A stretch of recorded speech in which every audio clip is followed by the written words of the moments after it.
আসসালামু আলাইকুম রহমতুল্লাহ। প্রিয় ডুয়েট এডমিশন শিক্ষার্থী ভাই বোনেরা, আপনাদের সবাইকে গিয়ারবক্স জিনিয়াস ইউটিউব চ্যানেলের পক্ষ থেকে স্বাগতম। গত ক্লাসে আমরা ফিজিক্স ভৌত পাঠের গতি ও গতির সমীকরণ অধ্যায়ের ম্যাথ করেছিলাম।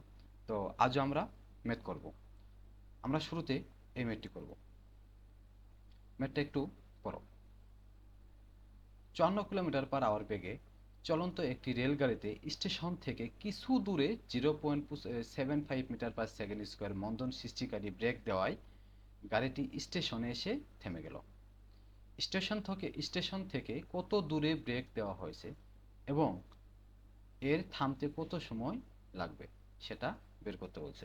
তো দেখো, আমরা এই ম্যাথটা করার জন্য শুরুতে একটা চিত্র অঙ্কন করে আনি, তাহলে আমাদের ম্যাথটা বুঝতে অনেক সুবিধা হবে। তো দেখো, আমরা যদি চিত্রের সাথে আরেকবার ম্যাথটা পড়ি, তাহলে আমরা বুঝতে অনেক সুবিধা হবে। 54 কিলোমিটার পার আওয়ার বেগে চলন্ত একটি রেলগাড়িতে স্টেশন থেকে কিছু দূরে 0.75 মিটার/সেকেন্ড স্কয়ার মন্দন সৃষ্টিকারী ব্রেক দেওয়ায় গাড়িটি স্টেশনে এসে থেমে গেল। তোমরা দেখো, এই যে ব্যাগটা 54 কিলোমিটার পার আওয়ার যে ব্যাগটা, সেই ব্যাগটা কিসের ব্যাগ বলো? সেই ব্যাগটা হলো আদি ব্যাগ। আদি ব্যাগ ইউ সমান সমান কত বলো? 54 কিলোমিটার পার আওয়ার। আচ্ছা, এই ব্যাগটাকে আমাদের কনভার্ট করে মিটার পার সেকেন্ডে নিতে হবে, কারণ দেখো আমাদের এই মন্দনের এককটা হলো কি বলো? Metre per second square. সেক্ষেত্রে আমরা যদি এই একক বড় এককটা কনভার্ট করি 54 কিলোমিটার পার আওয়ার, এই ব্যাগটা যদি কনভার্ট করি মিটার পার সেকেন্ডে আনি, তাহলে আমাদের সুবিধা হবে। তো দেখো, আমরা শুরুতে এই ইউটা কেমনে কনভার্ট করে সেটা এই জায়গায় করতেছি। দেখো, ইউ সমান সমান, আচ্ছা তোমরা বলতে পারবা 1 কিলোমিটার সমান সমান কত মিটার? 1 কিলোমিটার সমান সমান হলো 1000 মিটার। সুতরাং 54 কিলোমিটার সমান সমান হবে, অবশ্যই বেশি হবে। তো বেশি হলে কি করতে হয় বলো? গুণ করতে হয়। তাহলে আমরা উপরে দেখো গুণ করতেছি, যে 54 × 1000, নিচে হতেছে কত বলো? এই ঘন্টাকে যদি আমরা সেকেন্ডে কনভার্ট করি, তাহলে কি হতেছে বলো? আমরা জানি 1 ঘন্টা সমান সমান 3600 সেকেন্ড। ঠিক আছে? আচ্ছা, তো এটা কনভার্ট করলে আমরা পাবো 15 মিটার/সেকেন্ড। ঠিক আছে, এই যে দেখো আমরা এই জায়গায় কনভার্ট করছি। তো ইউ এর মান কত পেলাম বলো? ইউ এর মান পেলাম আমরা 15 মিটার/সেকেন্ড। তো দেখো, একটু খেয়াল করো, আবার একটু যদি আমরা যদি ম্যাথটা একটু পড়ি। 54 কিলোমিটার/আওয়ার বেগে চলন্ত একটি রেল গাড়িতে স্টেশন থেকে কিছু দূরে 0.75 মিটার/সেকেন্ড স্কয়ার মন্দন সৃষ্টিকারী ব্রেক দেওয়ায় গাড়িটি স্টেশনে এসে থামলো। তুমি দেখো, এই যে এটা হলো স্টেশন, এই জায়গা থেকে কিছু দূরে, এই যে এই পরিমাণ দূরে এই পরিমাণ দূরে 0.75 মিটার/সেকেন্ড স্কয়ার মন্দন সৃষ্টিকারী ব্রেক দেওয়ায় গাড়িটি এই 1 নং পজিশন থেকে, দেখো এটা যদি আমরা 1 নং পজিশন বলি, এটা হবে কি বলো? এই 2 নং পজিশনে এসে গাড়িটার শেষ বেগ কত হলো বলো? 0।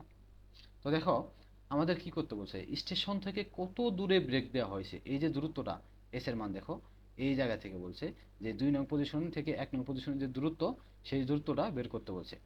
এবং এই গাড়িটি থামতে কত সময় লাগবে? 1 নং পয়েন্ট থেকে 2 নং পয়েন্টে গাড়িটি এসে তার গতিবেগ ভি সমান সমান 0 হতে যত সময় লাগবে বা থামতে যত সময় লাগবে সেটা বের করতে বলছে। তো দেখো, আমরা শুরুতে কি করতে পারি বলো? আমরা শুরুতে এই 1 নং, আমরা শুরুতে দেখো, আমাদের ইউ এর মান জানা আছে। দেখো, ইউ এর মান হলো 15 মিটার/সেকেন্ড, ভি এর মানটা আমরা জানি 0, আর এই জায়গায় এফ এর মানটা জানি। তো দেখো, আমরা যদি এই যে উপরে দেখো এই 1 নম্বর সূত্রটা ব্যবহার করি, 1 নম্বর সূত্রটা ব্যবহার করে আমরা এই জায়গা থেকে টি এর মানটা বের করতে পারবো, তাহলে আমাদের একটা অ্যান্সার হয়ে যাবে। তো আমরা লিখি এরকম করে, দেখো, উই নো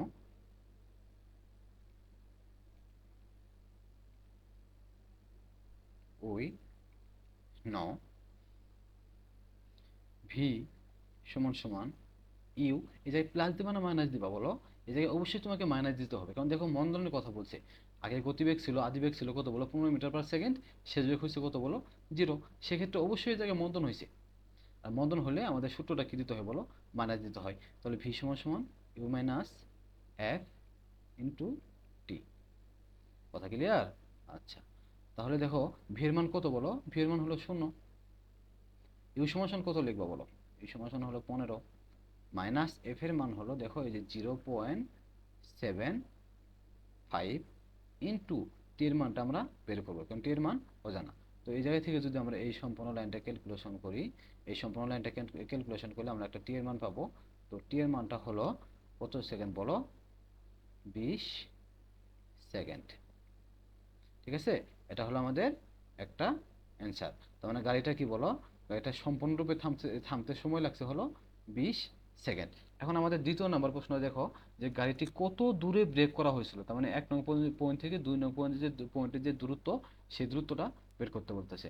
তো এই দূরত্ব বের করার জন্য দেখো আমরা এই 2 নাম্বার সূত্রটা ব্যবহার করতে পারি। দেখো এই 2 নাম্বার সূত্রটা ব্যবহার করতে পারি, 6 নাম্বার সূত্রটা ব্যবহার করতে পারি। তো আমরা 2 নাম্বার সূত্রটি ব্যবহার করি, তোমরা 6 নাম্বার সূত্র ব্যবহার করে ম্যাথটা করতে পারবা। তো লিখি আমরা, দেখো 2 নম্বর সূত্রটা কি আছে বলো? ভি স্কোয়ার সমান সমান U square minus 2 F S. V এর মান কত বলো? ভি এর মান এই জায়গায় হচ্ছে 0। ইউ এর মান কত বলো? ইউ এর মান হলো 15, উপরে আছে স্কোয়ার মাইনাস। তো দেখো আমাদের দ্বিতীয় ম্যাথটা হলো এই ম্যাথটা। তো এই ম্যাথটা একটু পড়ো। একটি বিমানবন্দরের রানওয়ের দৈর্ঘ্য হলো 100 মিটার। একটি উড়োজাহাজ উড়ার পূর্ব মুহূর্তে 216 কিলোমিটার পার আওয়ার গতি সম্পন্ন হয়। উড়োজাহাজটি 15 মিটার পার সেকেন্ড স্কোয়ার ত্বরণে ত্বরান্বিত হলে রানওয়ে থেকে জাহাজটি উঠতে সক্ষম হবে কি? রানওয়ের দৈর্ঘ্য সর্বনিম্ন কত হলে উড়োজাহাজটি উঠতে পারবে? তো দেখো এই ম্যাথটা বোঝার জন্য আমরা শুরুতে একটা চিত্র অঙ্কন করি, তাহলে আমাদের অনেক সুবিধা হবে। তো দেখো আমরা সবাই জানি যে উড়োজাহাজ ওড়ার সময় পূর্ব মুহূর্তে আদিবেগ কি থাকে বলো? ইউ সমান সমান 0 থাকে, মানে এই পজিশনে থাকে। স্থির অবস্থা থেকে এই জায়গা থেকে আস্তে আস্তে রানিং হতে হতে যেই এই পজিশনে আসে, এই মানে উড়ার পূর্ব মুহূর্তে আসে, তখন তার বেগ হয় কত বলো? 60 মিটার পার সেকেন্ড। আচ্ছা এটা কেমনে আনলাম 60 মিটার পার সেকেন্ড, সেটা আমরা একটু দেখি যে একক কনভার্টটা কীরকম করে। এই জন্য আমরা দেখি একটু পেন নিয়ে নিলাম।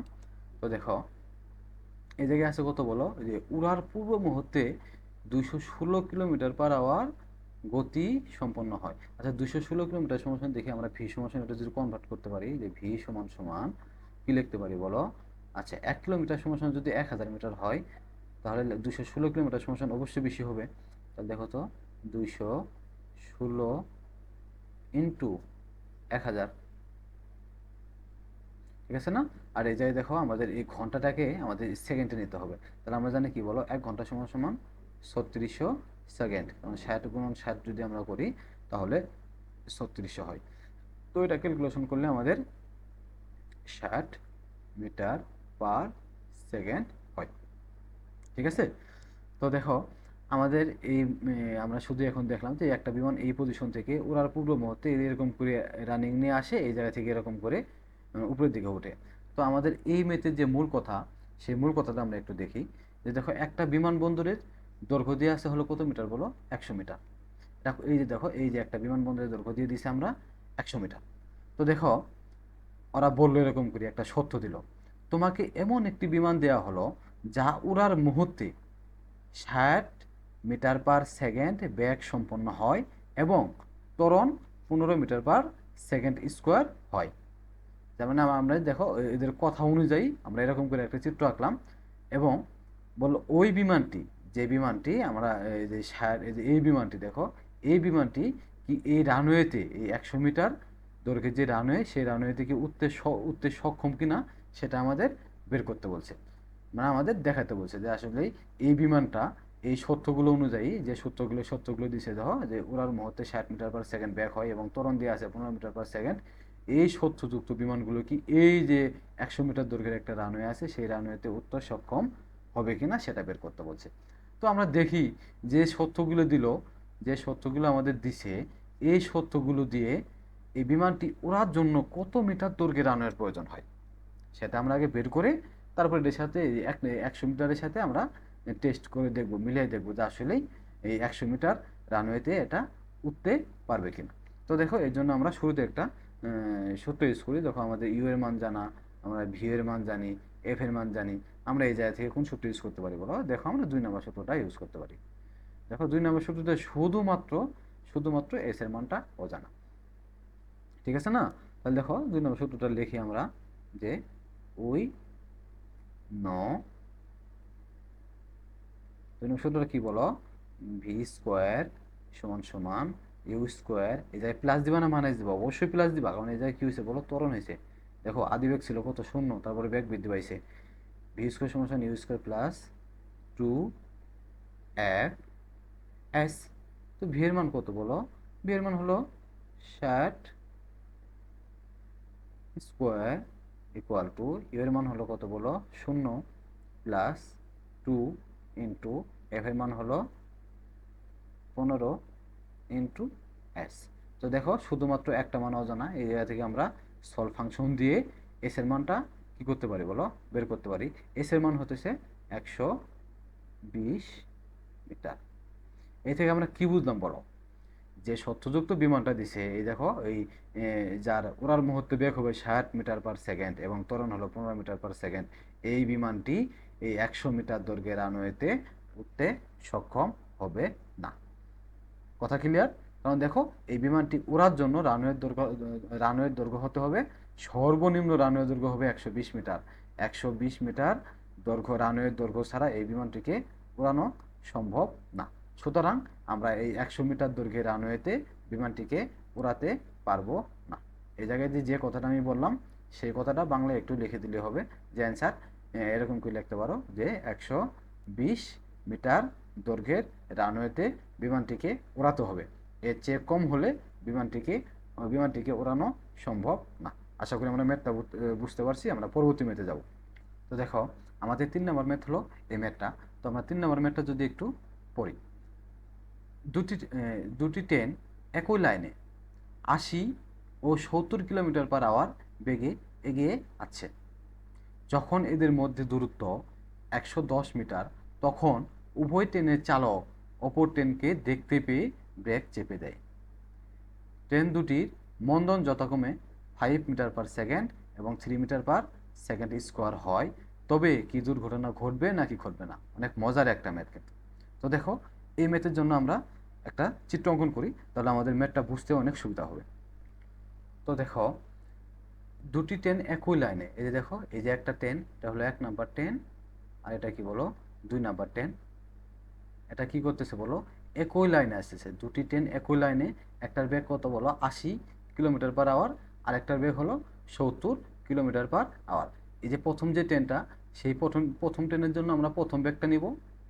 প্রথম বেগ এই ট্রেনের জন্য কত নিচ্ছি বলো, এই 80 কিলোমিটার পার আওয়ার। এটাকে যদি আমরা কনভার্ট করি তাহলে ইউ সমান হইতেছে কত বলো, 22.22 মিটার পার সেকেন্ড। এবং এই দ্বিতীয় যে বেগটা, সেটা আমরা দ্বিতীয় ট্রেনের জন্য নিব। তার মানে দ্বিতীয় ট্রেনের যে আদি বেগ কত বলো, 19.44 মিটার পার সেকেন্ড। মানে দেখো এই দুটা ট্রেন কিন্তু আদি বেগ নিয়ে, এই যে এই বেগ নিয়ে 80 এবং 70 কিলোমিটার আওয়ার বেগ নিয়ে দুটা কি এই যে একটা ট্রেন অপর ট্রেনের দিকে আসতেছে। আচ্ছা, তার মানে এই বেগ দুটো কি বলো, আদি বেগ। আচ্ছা, এদের মধ্যে দূরত্ব 110 মিটার। তার মানে কি এই ট্রেন এবং এই ট্রেনের মাঝখানে দূরত্ব কত মিটার বলো, 110 মিটার। আচ্ছা, উভয় ট্রেনের চালক অপর ট্রেনকে দেখতে পেয়ে ব্রেক কষে।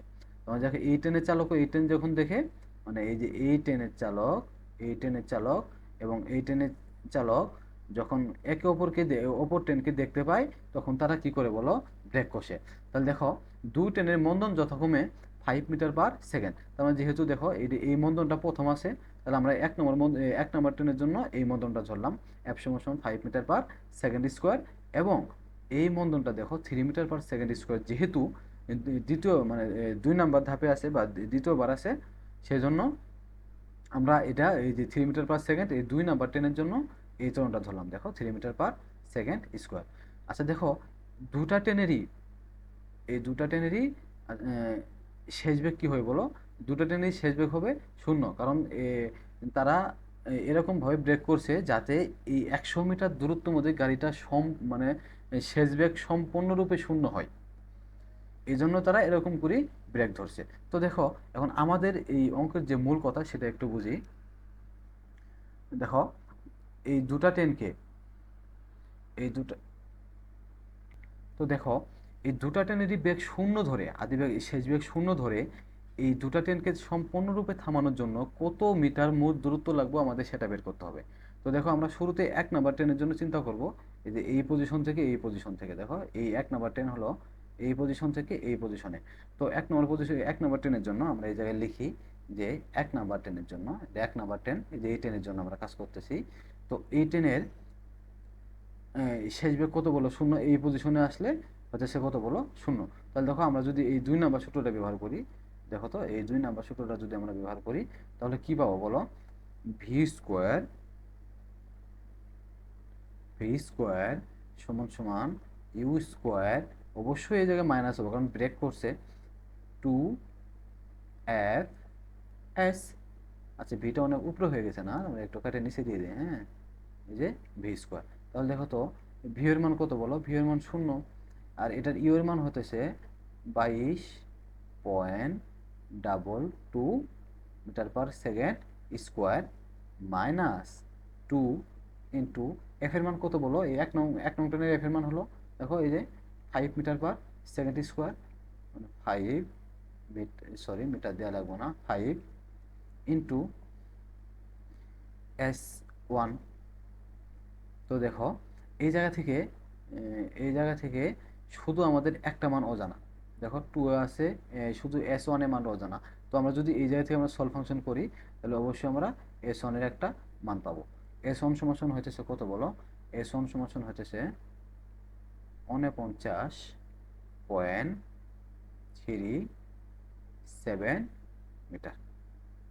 আচ্ছা দেখো এরপর আমরা যে কাজটা করবো সেটা 2 নং ট্রেনের জন্য, এই 2 নং ট্রেনের জন্য আমরা কাজটা করতেছি। দেখো এই 2 নং ট্রেনের জন্য আমরা কাজটা করতেছি।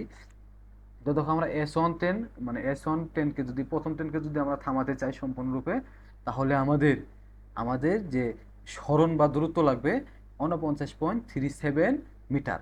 এখনকে আমরা দেখবো যে 2 নম্বর ট্রেনকে যদি আমরা সম্পূর্ণরূপে থামাতে চাই তাহলে আমাদের কত মিটার সরণের প্রয়োজন, এটা আমরা বের করব। তো দেখো আমরা অনুরূপভাবে যে সূত্রটা ফেললাম এরকম করে যে সূত্র ফেলে আবার যে ভি স্কোয়ার সমান সমান ইউ স্কোয়ার মাইনাস 2f(s). তো ভি এর মান কত? তাহলে দেখো এই 2 নং পয়েন্টে ভি এর মান কত বলো? এই 2 নং ট্রেনের জন্য ভি এর মান হতেছে 0, ভি এর মান 0। আর ইউ এর মান কত বলো? এই যে দেখো ইউ এর মান দেওয়া আছে 19.44 metre per second square minus 2 into এটা 2 নং পয়েন্টের ত্বরণ কত বলো? 2 নং ট্রেনের ত্বরণ হতেছে 3 মিটার পার সেকেন্ড স্কোয়ার, বা সরি মন্দন হতেছে 3 metre per second square, 2 into 3 into s2। তো দেখো এই s2 সমান শুধুমাত্র একটা মান অজানা, এই সমীকরণে এই সমীকরণের ভিতরে শুধুমাত্র একটা মান অজানা। তো আমরা s2 এর মানটা খুব সহজে বের করতে পারবো। s2 সমান হইতেছে কত বলো? s2 সমান হইতেছে 62.98 মিটার। তো দেখো তো আমরা এই 1 নং ট্রেনকে যদি সম্পূর্ণরূপে থামাতে চাই, এই যে এই 1 নম্বর ট্রেনকে যদি আমরা সম্পূর্ণরূপে থামাতে চাই এই বেগ সম্পন্ন ট্রেনকে, তাহলে আমাদের মোট সরণ হতে হবে, মানে সরণ লাগবে 49.37 মিটার। এবং এই 2 নম্বর পয়েন্টকে যদি আমরা সম্পূর্ণরূপে থামাতে চাই তাহলে আমাদের সরণ হতে হবে কত মিটার বলো? S2 সমান হতেছে 62.98 মিটার।